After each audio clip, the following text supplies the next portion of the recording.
Percentage का ये दूसरा क्लास है। पहले क्लास में हम लोगों ने ये सीखा कि प्रतिशत आखिर होता क्या है, और उसमें ये सब भी जाना कि प्रतिशत में अगर यदि किसी संख्या को बदलना हो तो किसी संख्या को बदलने के लिए 100 से गुना करते हैं और प्रतिशत का चिन्ह लगाते हैं, जबकि प्रतिशत का चिन्ह अगर यदि हटाना हो तो 100 से डिवाइड कर देते हैं। ये सब सीखा और कुछ एग्जाम्पल को भी किया था।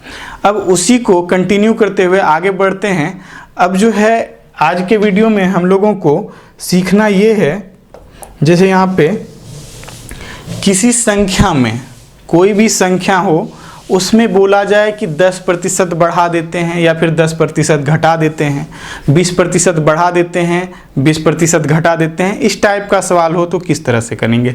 उसको समझने के लिए सबसे पहले ये समझते हैं कि जो भी दुनिया में कुछ भी है वो अपने आप में तो 100% है, अपने आप में 100% है।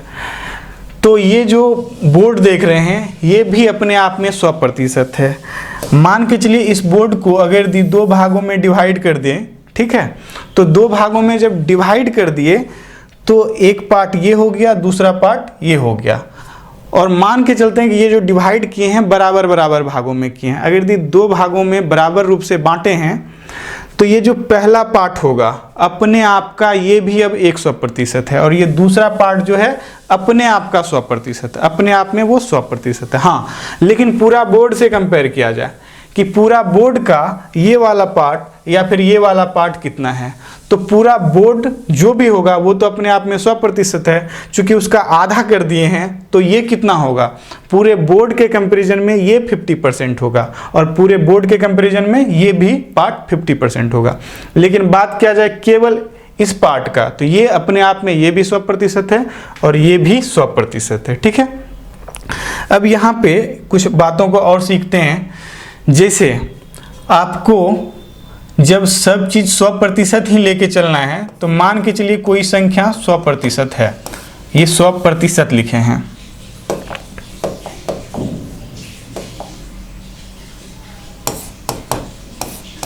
ठीक है, ये 100% है। कोई भी संख्या हो तो अपने आप में तो 100% है। बोला जाए आपको कि 10% बढ़ा दीजिए, तो 10% अगर बढ़ाने बोला जाएगा तो प्लस का 10%, तो मतलब 100% तो पहले से था ही अपने आप में, और यहाँ पे जब 10% बढ़ा दिए तो 100 + 10 करेंगे, मतलब वो संख्या अब क्या हो गया, 110% हो गया। और अगर बोला जाए कि संख्या 100% था उसमें 10% घटा दीजिए, तो माइनस का 10% करेंगे तो 100% था, 10 घट जाएगा, कितना होगा, तो संख्या अब जो होगा वो 90% होगा। संख्या में बोला जाए कि 20% या फिर चलिए 40% बढ़ा देते हैं, संख्या 40% बढ़ा दी जाए तो 100% तो पहले से था, अब 40% बढ़ा दिया तो अब कितना हो गया, 140%। तो अभी हम लोगों ने समझा कि कोई भी संख्या अपने आप में तो 100% होगा। अगर यदि बोला जाए 10% बढ़ाना तो 100 + 10 करेंगे तो 110% हो जाएगा, और 10% घटाना है तो 100 और माइनस में 10% तो 90% हो जाएगा। तो चाहे वो कोई भी बड़ा से बड़ा नंबर हो या छोटा से छोटा नंबर हो, अपने आप में वो 100% है। बढ़ाने पे आप 100 प्लस का उतना नंबर कर देंगे और घटाने के लिए 100 में से माइनस करके घटाना पड़ेगा। ठीक है, इस तरह से। अब जैसे देखिए इसका यूज क्या है, जैसे यूज ये है कि मान के चलिए कि आपको क्वेश्चन ये बोला जा रहा है, एग्जाम्पल एक लेते हैं कि जैसे एक नंबर दिया गया, छोटा ही नंबर लेते हैं 500, ठीक, बोला जाए कि 500 में 10% का वृद्धि कीजिए, तो 500 में अगर 10% बढ़ा दें तो कितना नंबर होगा, बस यही बोला गया है कि 500 में 10% बढ़ाना है। देखिए इसको सॉल्व कैसे करेंगे, अगर इसको बेसिक से सॉल्व करना है तो सॉल्व इस तरह से होगा, जैसे 500 तो पहले से नंबर था ही, संख्या या फिर कोई अमाउंट है, 500 अब 10% बढ़ाना है, तो 10% बढ़ाना है तो 500 तो होगा ही, अब प्लस 500 का 10% बढ़ा देना है, 500 का 10% बढ़ा देना है। ठीक है, तो यहाँ से 2 0 ये कैंसिल, 2 0 ये कैंसिल। अब देखिए हो गया क्या, 10 × 5 करेंगे 50 आ जाएगा, और 500 प्लस में 50 बराबर हो जाएगा कितना, 550। बेसिक रूल से तो इसी तरह से बनता है कि अगर यदि किसी संख्या में 10% बढ़ाना था अगर यदि, तो 500 तो अपने आप में वो था ही, अब प्लस 500 का 10% बढ़ा दिए, तो लेकिन इतना करने से बचेंगे। इसका यूज क्या करना है, अभी जो कॉन्सेप्ट समझे हैं उसके आधार पे बनाएंगे। जैसे 500 संख्या था, ये अपने आप में तो 100% है, ये ध्यान रखना, ये अपने आप में 100% है। 10% बढ़ाना है हमको, 10% बढ़ाना है, ये अगर यदि 100% है तो 10% बढ़ाएंगे तो इसका कितना प्रतिशत निकालना है, 100 + 10 मतलब 110% आप निकाल लीजिए। 110, अब प्रतिशत हटेगा, नीचे में 00, तो यहाँ पे कटा दीजिए। तो 11 गुना 5 करेंगे तो ये 55 हो जाएगा और 1 0 है, तो देखिए 550 यहाँ भी निकला और ये भी निकला। तो लेकिन इसमें आपको थोड़ा ज़्यादा कैलकुलेशन करना पड़ता है, इसको आसानी से बना सकते हैं। अब इसी कॉन्सेप्ट के आधार पे कुछ प्रश्नों को करते हैं। देखिए जैसे पहला प्रश्न ले रहे हैं, जैसे क्वेश्चन ये रहा, क्वेश्चन है किसी संख्या में से उसका 40% घटाने पर 30 प्राप्त होता है, 30 प्राप्त होता है। तो आपको बताना क्या है कि वो संख्या जो है वो क्या है, ठीक है, वो कौन सी संख्या है। किसी संख्या में से उसका 40% घटाने पर 30 प्राप्त होता है, तो संख्या कौन सी है ये बतानी है, ठीक है। अब देखिए यहाँ पे इसको सॉल्व करते हैं। सबसे पहले तो जो इसका ट्रेडिशनल मेथड है उसके आधार पे बनाएंगे। जैसे मान के चलिए संख्या हम लोग मान लेते हैं कि संख्या जो है वो x है, संख्या x है। अगर यदि संख्या x है तो x लिख लिए, उसमें क्या बोला गया है, किसी संख्या में से उसका 40% घटाते हैं, संख्या में उसका 40%। तो चलिए घटाना है तो माइनस लिखेंगे, संख्या है उसमें घटा दिए, संख्या का 40%, चलिए संख्या का 40% घटा दिए, तो क्या बोला गया है, 30 प्राप्त होता है, लिख दिए यहाँ पे बराबर में 30। अब इसको सॉल्व करना है, इसको जब सॉल्व करेंगे तो देखिए क्या होगा। तो ये एलसीएम ले लेते हैं, तो यहाँ पे आएगा 100 और ये हो जाएगा 100x माइनस ये 40x बराबर 30, और 100 में से 40 जाएगा तो 60x बटे 100 बराबर 30, ठीक। अब यहाँ पे देखिए 0 से 0 कैंसिल, और यहाँ पे जैसे 6 से ये 5 बार में भी कट जाएगा। अब 5 गुना 10 कर देंगे तो यहाँ पे x का मान कितना आ गया, 50, और वही तो संख्या माने थे, तो संख्या जो हुआ 50 निकल गया। तो ये तो हो गया बेसिक तरीके से हम लोग इस तरह से सॉल्व करते हैं। तो क्या इसी तरह से हम लोग को सॉल्व करना पड़ेगा सारे सवाल को? नहीं, बिल्कुल इस तरह से सॉल्व नहीं करेंगे, क्योंकि इससे देखिए आपको बहुत ज़्यादा कैलकुलेशन करना पड़ेगा और बहुत ज़्यादा आपको टाइम लगने वाला है। तो इससे बचने के लिए हम लोग देखिए दूसरे तरीकों को अपनाएंगे। जैसे यहाँ पे क्या दिया था, किसी संख्या में से उसका 40% घटाने पर 30 प्राप्त होता है। संख्या अपने आप में होता कितना है, संख्या अपने आप में हमेशा होगा 100%, लेकिन जब 40% घटा देते हैं तो 30 प्राप्त होगा। जैसे 40% घटाए तो 30 प्राप्त हुआ। तो आप समझिए संख्या अगर दी 100% होता है, उसमें 40% घटा दिए तो संख्या बचा कितना, 60% बचा, और 60% का मान कितना दे रहा है, 30। तो यहाँ पे लिख देंगे 60% बराबर 30, और संख्या तो अपने आप में 100% होता है। तो अगर यदि संख्या अपने आप में 100% होता है, हम यहाँ पे लिख चुके हैं 60% बराबर 30, तो 100% जो कि संख्या है वो कितना हो जाएगा, तो 30 बटे 60 गुना 100। चलिए इसको सॉल्व कर देते हैं। तो यहाँ पे देखिए 30 से ये 60 2 बार में, 2 से ये 150 बार में, तो इस तरह से आसानी से आप निकाल पाएंगे 50, ठीक। तो इस तरीके से आंसर आ सकता है, ठीक है। लेकिन अभी जो हम लोगों ने कॉन्सेप्ट सीखा है उसके आधार पे देखिए किस तरह से बना पाएंगे। उसके आधार पे क्या कर सकते हैं, जैसे यहाँ पे पहले इसको मिटा लें,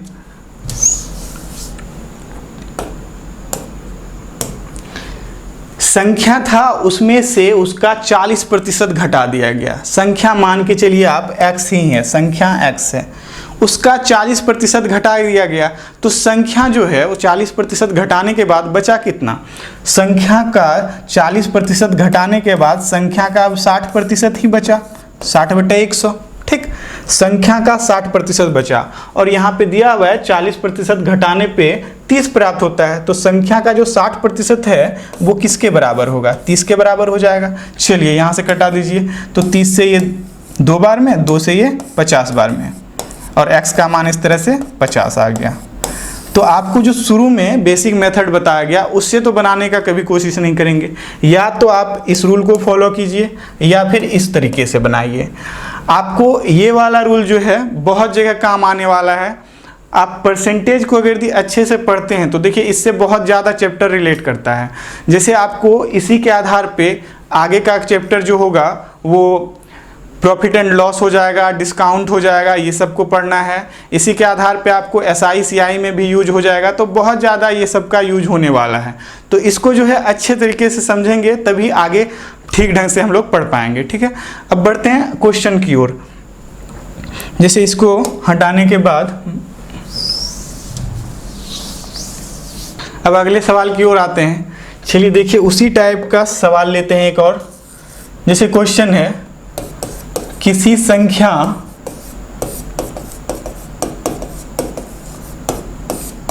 में उसका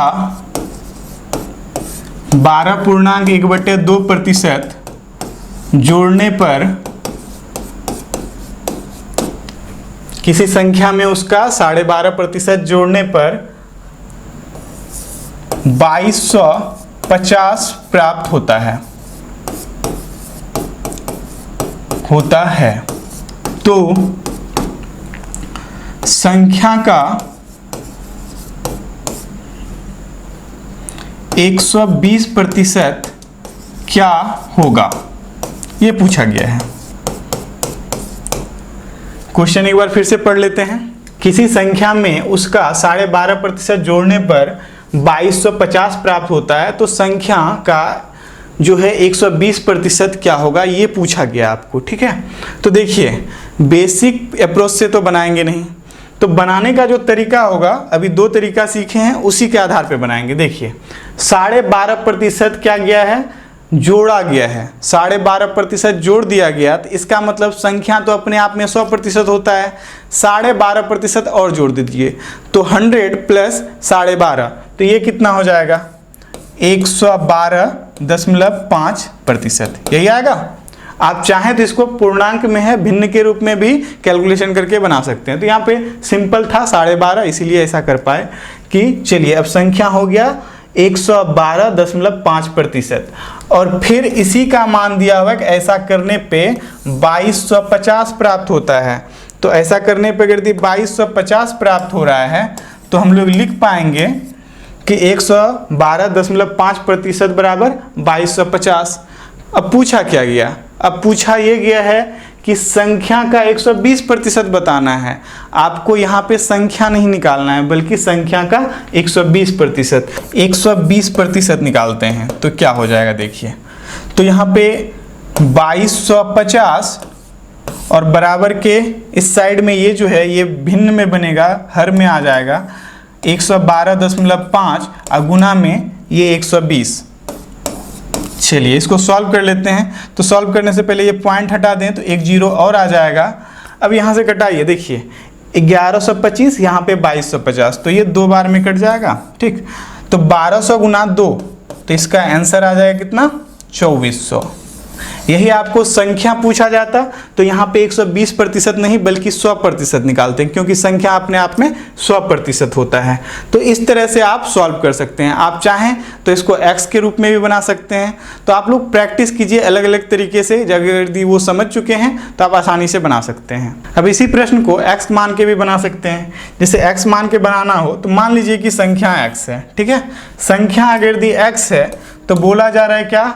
12.5% जोड़ा गया है। तो 12.5% अगर यदि जोड़ा जाए, संख्या अपने आप में 100% और 12.5 जोड़ दीजिएगा तो 112.5%, प्रतिशत हटेगा नीचे में 100 आ जाएगा और ये पॉइंट हटेगा तो एक 0 और आ जाएगा। ठीक, तो ये हो गया कोई भी संख्या उसमें 12.5% जोड़ने के बाद, और प्राप्त कितना हो रहा है ऐसा करने पे 2250। चलिए इसको सॉल्व कर लेते हैं। इसको जैसे ही सॉल्व करेंगे तो यहाँ पे देखिए किससे कटा सकते हैं आप, 1125 है, यहाँ पे 2250 है, तो इसको जब सॉल्व करेंगे तो 2 बार में कट जाएगा, और 2 गुना 1000 तो x का मान कितना, x का मान हो जाएगा 2000, और x को माने क्या है, ये संख्या है, x जो है निकल गया 2000, तो संख्या का मान जो आया वो 2000 है, लेकिन आपको संख्या नहीं पूछा गया है, आपको पूछा गया है कि 120%, संख्या का 120%, तो 2000 है ही, इसी का आप 120% निकाल देंगे, तो यहाँ से कटाइए, 00 से ये कैंसिल हो जाएगा, 12 गुना 2 करेंगे तो 24 आएगा, और फिर 10 10 2 0 तो 2400। इस तरह से भी आप निकाल सकते हैं कि पहले संख्या निकालें फिर, तो आप जो है दोनों तरीका बताया जा रहा है आपको, जिससे बनाने का मन हो आसानी से आप बना सकते हैं। ठीक है, अब देखिए इस क्वेश्चन को, जिसे यहाँ पे लिखा हुआ है, यदि एक व्यक्ति 875 रुपये प्रति माह खर्च करता है तथा अपनी आमदनी का 12.5% बचाता है तो उसकी माहवारी आमदनी कितनी है। यहाँ पे एक चीज़ ध्यान देंगे कि यहाँ पे ध्यान देने वाली बात यह है कि यहाँ पे माह लिखा है, मतलब महीने के रूप में है, यहाँ पे भी आपसे जब पूछा गया है ये भी माहवारी है, तो मतलब ये भी महीने के रूप में ही पूछा गया है, तो आपको यहाँ पे कोई चेंज नहीं करना पड़ेगा। लेकिन मासिक दे के सालाना पूछा जाता तो कुछ वहाँ पे अलग करना पड़ता। यहाँ पे आपका यूनिट सेम दिया गया है कि महीने में ही दिया हुआ है और महीने में ही पूछा भी गया है। तो आप एक चीज़ समझिए, यहाँ पे 875 रुपये प्रति माह वो क्या कर रहा है, खर्च कर दे रहा है, जितना कमा रहा है उसमें से 875 रुपये वो खर्च कर दे रहा है, और अपनी जो इनकम है उसमें 12.5% वो बचा भी रहा है, 12.5% बचा ले रहा है। तो टोटल इनकम, उसकी मासिक टोटल इनकम कितनी है ये बताना है। तो यहाँ पे एक चीज़ समझिए आप, टोटल आय जो होगा, टोटल आय वो कितना होगा, 100% होगा, जितना वो कमा रहा होगा उसका टोटल इनकम तो 100% होगा। अगर दी टोटल इनकम 100% है और यहाँ पे ये बोला गया है कि 12.5% वो क्या करता है, बचा लेता है, 12.5% बचा लेता है, और ये 875 रुपये आपको दिया हुआ है, खर्चा है उसका, तो आप खर्च बराबर खर्च करके बना सकते हैं।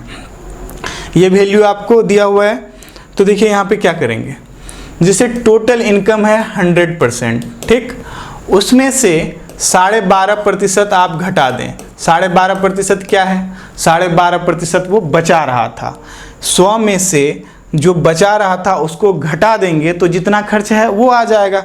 तो टोटल खर्चा कितना आया, 87.5%, इतना वो खर्च कर दे रहा है। तो टोटल इनकम में से अगर दी बचत को घटाएंगे तो खर्च आएगा। अब यहाँ पे आपको 87.5 का ही तो वैल्यू दिया हुआ है, 87.5% का वैल्यू कितना दिया गया है, देखिए यहाँ पे 875, ये हो गया आपका टोटल खर्च प्रतिशत में, ये हो गया संख्या में, मतलब रुपए में। अब यहाँ पे पूछा क्या गया, टोटल इनकम, टोटल इनकम मतलब 100%, तो यहाँ पे 875 बटे ये 87.5 और गुना में ये 100 आ जाएगा। 100% निकालना है टोटल इनकम, तो ये 0 आ जाएगा इस पॉइंट के कारण, 875 से ये कैंसिल, ये जो 1000 बचा यही 100% का मान है और वही टोटल इनकम होगा। तो इस तरह से आप बना सकते हैं आसानी से कि 87.5% का मान 875, तो ये क्या था, ये था आपका खर्च, खर्च बराबर खर्च किए और उसी के आधार पे हम लोग सॉल्व कर पाए। अब देखिए बढ़ते हैं अगले क्वेश्चन की ओर, जिसे अगला क्वेश्चन क्या है, 3 संख्याओं में से पहली तथा दूसरी संख्या तीसरी संख्या से क्रमशः 30% तथा 37% कम है, दूसरी संख्या पहली संख्या की तुलना में कितनी प्रतिशत में कम है, ये पूछा गया आपसे क्वेश्चन। तो देखिए इसको कैसे सॉल्व करेंगे हम लोग, इसको सॉल्व करने का तरीका क्या होगा।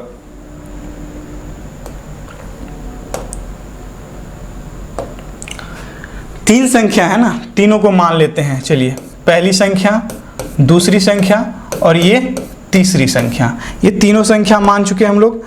अब इसी के आधार पे यहाँ पे पढ़ते हैं, 3 संख्याओं में पहली तथा दूसरी संख्या तीसरी संख्या से क्रमशः तीसरी संख्या से क्रमशः 30% और 37% कम है। तो तीसरी से ही कंपेयर किया गया ना, तो यहाँ पे इसको जो है मान लेते हैं तीसरी संख्या में कि ये 100 है। अगर ये 100 है तो अब दिया गया है कि पहली संख्या और दूसरी संख्या जो है क्रमशः 30% कम है। ये अगर 100 है तो 30% कम है, तो ये कितना हो जाएगा, 70 हो जाएगा, ठीक। और दूसरी संख्या जो है 37% कम है, तो 37% कम है तो 100 में 37 घटा लीजिए, तो ये कितना होगा, 63। इस तरह से हम लोगों को संख्या पता हो गया। अगर कटने लायक होता तो कटा भी लेते, लेकिन कटने लायक नहीं है। तो यहाँ पे अब क्या पूछा गया, इस लाइन को पढ़िए। ये ऊपर वाला काम हो गया कि 3 संख्याओं में पहली तथा दूसरी संख्याएं तीसरी संख्या से क्रमशः 30% और 37% कम है। तो तीसरी संख्या 100 माने, उसमें से 30% कम मतलब 30 घटा देना होता है, और दूसरी संख्या जो है 37% कम, तो मतलब 100 माइनस 37 कर दिए, तो ये तीनों संख्या का मान निकल गया। दूसरी संख्या पहली संख्या की तुलना में कितनी प्रतिशत कम है? दूसरी संख्या पहली संख्या की तुलना में कितना प्रतिशत जो है कम है? आप देखिए, ये 70 है, ये 63 है, तो कितना कम है, 7 कम है। किससे कम है? 70 से। और प्रतिशत में बदलने के लिए गुना 100 करते हैं, तो यहाँ से कटा देंगे, तो ये जो होगा 10 बार में, और ये 0 से 0 कैंसिल, और ये 10% इसका आंसर हो जाएगा। ऑप्शन नंबर क्या हो जाएगा, देखिए यहाँ पे ऑप्शन नंबर डी आ जाएगा। इस तरह से बना पाएंगे। और ये किस तरह से लिखे, तो पहला जो वीडियो बनाए थे उसी में अच्छे से समझाया गया है कि हम लोग जिससे तुलना करते हैं उसको नीचे लिखा जाता है, ठीक है। तो जिससे तुलना करते हैं उसको नीचे लिखते हैं, और कम या अधिक जो है वो ऊपर में लिखते हैं। इस तरह से आगे बढ़ेंगे। चलिए, फिर ये क्वेश्चन होने के बाद अब अगला क्वेश्चन देखिए। यदि राम की आय श्याम की आय से 20% कम है, तो श्याम की आय राम की आय से कितना प्रतिशत अधिक है? ये क्वेश्चन पूछा गया है।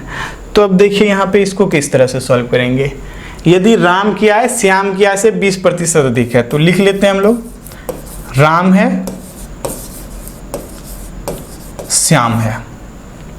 राम जितना कमाएगा, राम की आय श्याम की आय से 20% कम है, तो राम कम कमाता है। तो चलिए, इसको अगर 100 माने श्याम का इनकम, तो 20% कम कौन है? राम है। तो ये 100, तो 20% कम मतलब कितना वो कमाएगा? 80। आप चाहें तो कटा के इसको छोटा कर सकते हैं, अगर नहीं भी कटाएंगे तो आंसर में कोई डिफरेंस नहीं आएगा। चलिए, लेकिन इसको कटा के छोटा कर लेते हैं। 20 से कटाएंगे तो ये 4 बार में, 20 से 5 बार में। तो इसका मतलब राम का इनकम अगर 4 रुपये में हो रहा होगा, तो ये जो है 5 रुपये कमा रहा होगा। तो श्याम की आय राम की आय से कितना प्रतिशत अधिक है? अब फिर से यहाँ पे देखेंगे तुलना किससे हो रहा है, तो कितना प्रतिशत अधिक है। तो देखिए यहाँ पे राम जो है 4 रुपये कमा रहा है, श्याम 5 रुपये कमा रहा है, तो कितना ज़्यादा कमा रहा है? 1 ज़्यादा कमा रहा है ना, तो 1 कमा रहा है ज़्यादा। किससे ज़्यादा कमा रहा है? राम से। आप देखिए यहाँ पे राम में से लगा हुआ है, तो आपको ये सब पहले भी बताया गया है। तो राम का है कितना? 4 वैल्यू है, और प्रतिशत में बदलने के लिए गुना 100 कर देंगे, और 4 से कटा दीजिए, 25 बार में 100 हो जाएगा। तो इस तरह से हम लोग 25% इसका आंसर निकाल लिए। देखिए ऑप्शन नंबर कौन सा हो जाएगा? ऑप्शन नंबर ए हो जाएगा। इस तरह से हम लोग बना पाएंगे। फिर से समझ लेते हैं। दिया हुआ था राम की आय श्याम की आय से 20% कम है। राम उतना कमाएगा जितना श्याम कमाता है, उससे 20% कम। तो श्याम अगर 100 रुपये कमा रहा है, तो ये कितना? 20% कम। मतलब देखिए एक चीज़ और समझ लेते हैं, 20% का मतलब क्या होता है? 20/100 लिख सकते हैं 20% को, ठीक है। तो इसका मतलब हुआ कि 100 में 20, 100 में 20, 20% का मतलब 100 में 20। तो यहाँ पे 20% कम है, तो 100 में 20 कम कमाएगा। तो 100 ये कमा रहा था, 20 कम ये कमाएगा, तो मतलब 80 कमाएगा। इस तरह से हो गया। और फिर ये सब तो आपको कैलकुलेशन पहले ही सिखाया जा चुका है। चलिए, अब बढ़ते हैं आगे के क्वेश्चन की ओर। अब इस क्वेश्चन को देखिए। जैसे क्वेश्चन क्या है, यदि चीनी के मूल्य में 25% की वृद्धि हो जाए, तो खपत में कितने प्रतिशत की कमी की जाए कि उसका खर्च जो है अपरिवर्तित रहे, मतलब खर्च ना बदले। तो ये चाहता क्या है कि पहले जितना मेरा खर्च हो रहा था आज भी उतना खर्च हो, लेकिन है क्या कि मूल्य बढ़ चुका है। मूल्य बढ़ चुका है तो अगर यदि उतना ही खपत करेगा तो ये तो खर्च भी बढ़ेगा, लेकिन ये चाहता है हम खपत ही कम कर दें। अब समझिए यहाँ पे क्वेश्चन को क्या हो रहा है। यहाँ पे जैसे चीनी का दाम क्या है 25% बढ़ गया, तो पहले मान लेते हैं कि चीनी का मूल्य अगर यदि 100 रुपये है तो 25% बढ़ गया, मतलब 100 में 25 बढ़ गया, तो बाद में जो है मूल्य कितना हो जाएगा, बाद में 25% बढ़ा है ना तो 125 हो जाएगा, 100 से बढ़ के 125 हो गया। तो ये मूल्य है। अब यहाँ पे इसको कटाना चाहें तो चलिए छोटा नंबर कर लेते हैं कटा के, तो 25 से कटाएंगे तो ये 4, ये 5, तो 4:5। इसका मतलब क्या हो गया, ये मूल्य का रेशियो है। इसका मतलब ये है कि पहले अगर दी चीनी का मूल्य 4 रुपये पर केजी था तो अब बढ़ के 5 रुपये पर केजी हो गया है। तो आपको यहाँ पे देखिए, अगर यदि आप खपत नहीं घटाएंगे तो आपका खर्चा बढ़ जाएगा, लेकिन यहाँ पे खर्चा अपरिवर्तित रखना है, खर्च नहीं बढ़ाना है। तो आप 4 और 5 दोनों से कटने वाला कोई भी नंबर मान लीजिए। हम मान लेते हैं 4 और 5 के लिए कि पहले जो है वो 20 रुपये खर्च कर रहा है और आज भी चाहता है कि वो 20 रुपये ही खर्च हो मेरा। तो ये देखिए यहाँ पे मूल्य हो गया। हम लोग खपत का अब रेशियो निकालते हैं। जब चीनी का दाम 4 रुपये पर केजी था, जब चीनी का मूल्य 4 रुपये पर केजी था और वो 20 रुपये लेके गया है तो कितना खरीद के आएगा, तो वो 5 केजी खरीद पाएगा। 20 रुपये लेके गया, 4 रुपये 1 किलो का दाम, तो 5 केजी खरीद पाएगा। फिर जब दाम बढ़ गया तो भी वो 20 रुपये लेके ही जाएगा, 20 रुपये लेके जाएगा और 1 केजी का दाम 5 रुपये है, तो कितना केजी खरीद पाएगा, तो 4 केजी खरीद पाएगा। देखिए रेशियो निकल गया 5:4 और ये खपत का रेशियो है। तो पहले तो वो 5 केजी खरीदता था, अब वो उतना दाम में 4 केजी ही खरीद पाएगा। तो कितना घट गया, 1 घट गया ना, 5 से 4 हो गया, 1 घट गया। आपको प्रतिशत में यही बात पूछा गया, तो कितना घटेगा, 1 किससे घटेगा, तो उसको नीचे लिखते हैं और प्रतिशत में बदलने के लिए गुना 100 करते हैं। तो 5 से कटाएंगे तो ये 20 बार में और ये 20% आंसर हो जाएगा कि इसका खपत 20% कम करना पड़ेगा। लेकिन इस सवाल को समझने के लिए तो ये चलिए खपत निकाल के हम लोग समझ चुके हैं, लेकिन जब बनाने का बारी आएगा तो हम लोग इतना कुछ नहीं करेंगे। इसको देखिए आसानी से एक लाइन में किस तरह से बना पाएंगे। जैसे यही सब लिखना है लेकिन 1-2 लाइन और कम हो जाएगा इसका। फिर से लिख रहे हैं, पहले बाद में। चीनी का दाम 25% बढ़ गया, तो मतलब 100 से कितना हो गया, 125। आप कटाएंगे तो भी आंसर आएगा, नहीं कटाएंगे इसको तो भी आंसर। चलिए कटा लेते हैं। तो 25 से 4 बार में, ये 5 बार में।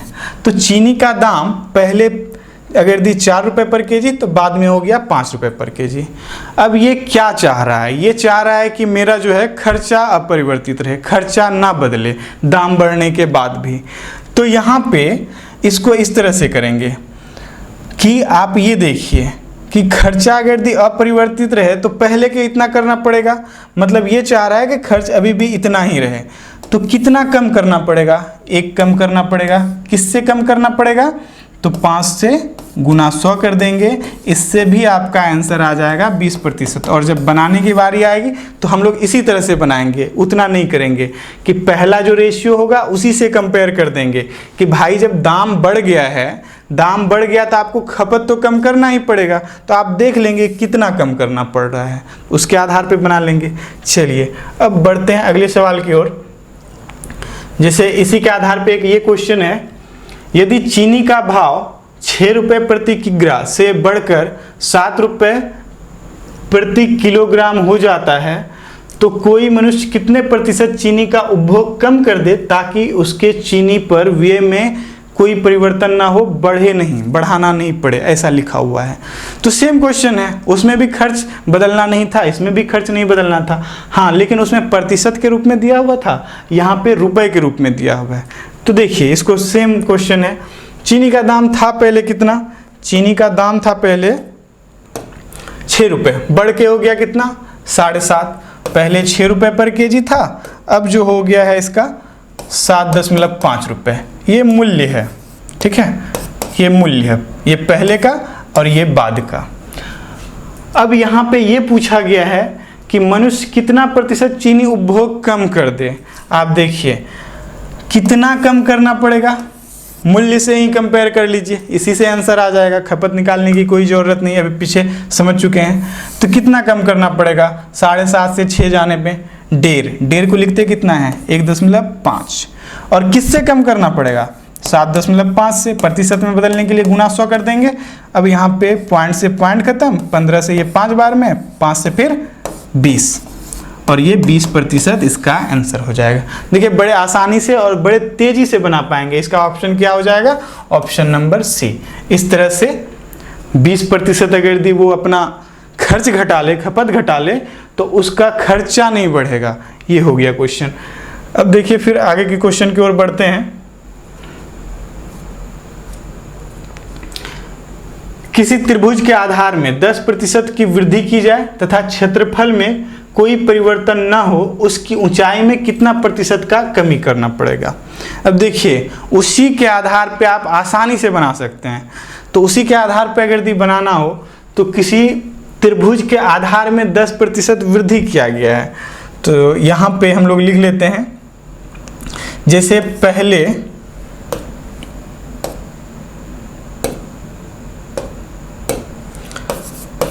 पहले मान के चलिए 10% की वृद्धि की जाती है। पहले अगर यदि 100 रहा होगा तो बाद में कितना होगा, 10% की वृद्धि होने पर 110। चलिए इसको कटा लीजिए, 10:11, ये आ गया इसका बेस का रेशियो। अब पूछा क्या गया, क्षेत्रफल अपरिवर्तित रहे, क्षेत्रफल में कोई परिवर्तन ना हो, तो उसकी ऊंचाई में कितने प्रतिशत की कमी करनी होगी। तो इसी के बेस के आधार पे ही बना लेंगे। हम लोग पीछे भी समझ चुके हैं कि आप मूल्य के आधार पे खपत का भी आंसर निकाल पा रहे थे। सेम वही कंडीशन है कि बेस का रेशियो है ये, लेकिन आप इसमें ये ऊंचाई बिना निकाले ही बना सकते हैं। तो आपसे पूछा क्या गया, ऊंचाई में कितने प्रतिशत की कमी करनी है, 10 से 11 हुआ है, तो आपको कितना कम करना पड़ेगा 10 पे आने के लिए, 1 कम करना होगा। किससे कम करना होगा, 11 से, गुना 100 कर देंगे। चलिए 100/11 मतलब क्या हो गया, 9.1/11%। इस तरह से आंसर आ गया। ये ऑप्शन नंबर कौन सा हो जाएगा, ऑप्शन नंबर बी, ये वाला ऑप्शन नंबर बी इसका आंसर हो जाएगा। लेकिन यहाँ पे बहुत को डाउट हो सकता है कि चलिए ये तो क्षेत्रफल वाला था, तो इसको हम लोग बेसिक से भी समझ लेते हैं एक बार, कि बेसिक से अगर इसको बनाना होता तो कैसे बनाते। चलिए इसको पहले मिटा लें। अब देखिए इसको जैसे त्रिभुज का क्षेत्रफल के आधार पे बना है, तो त्रिभुज का क्षेत्रफल होता क्या है, त्रिभुज का क्षेत्रफल के लिए, तो त्रिभुज का क्षेत्रफल होता है हाफ इंटू आधार गुना ऊंचाई, बेस इंटू हाइट। ये आ जाएगा फॉर्मूला, फॉर्मूले के आधार पे बनाते हैं इसको। तो यहाँ पे एक चीज़ समझिए, आधार में 10% का वृद्धि किया गया है, तो पहले अगर यदि यहाँ पे लिखते हैं, पहले ऊपर में बेस, यहाँ पे हाइट, और ये फिर बाद में। पहले अगर यदि 100 रहा होगा तो बाद में 10% की वृद्धि करते हैं बेस में, तो 110 हो जाएगा। तो चलिए 0 से 0 कैंसिल हो जाएगा, 10:11 हो गया रेशियो। और ऊंचाई के बारे में तो कुछ बोला ही नहीं गया है, ऊंचाई के बारे में कुछ नहीं बोला गया, तो आप h ही मान लीजिए कि ऊंचाई पहले और बाद में h ही था।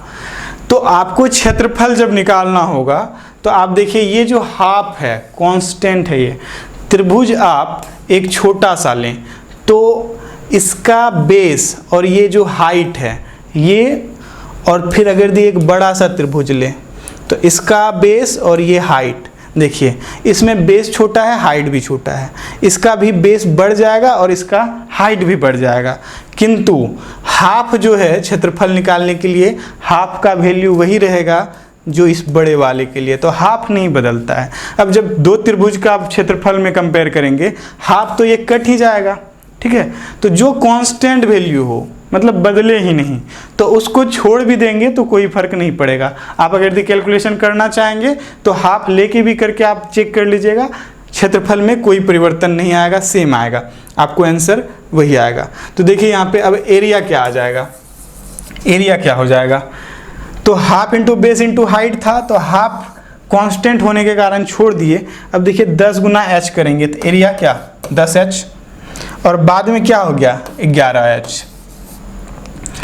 क्षेत्रफल पहले था 10H, बाद में हो गया 11H। तो आपसे पूछा गया है ऊंचाई में कितने प्रतिशत की कमी करनी होगी। तो ऊंचाई में कमी करना है आपको, यहाँ पे एरिया ही तो परिवर्तित नहीं करना था, वही रखना था जो पहले था। तो 10H ही रखना है। तो 11H से 10H जाने के लिए कितना घटाना पड़ेगा, 1H घटाना पड़ेगा। तो 1H और किससे घटाना पड़ेगा, 11H से, गुना 100 कर दीजिए। यहाँ से H से H कैंसिल, 100/11 मतलब 9.1/11%। इससे भी आंसर आ जाएगा इस तरह से। ठीक है, तो इस टाइप के क्वेश्चन को आप आसानी से बना सकते हैं, लेकिन कोशिश करेंगे इस तरह से नहीं बनाएंगे, बल्कि इसका जो पीछे वाला मेथड था उसके आधार पे बनाएंगे तो आप जल्दी बना पाएंगे। आज के वीडियो में बस इतना ही, मिलते हैं अगले वीडियो में।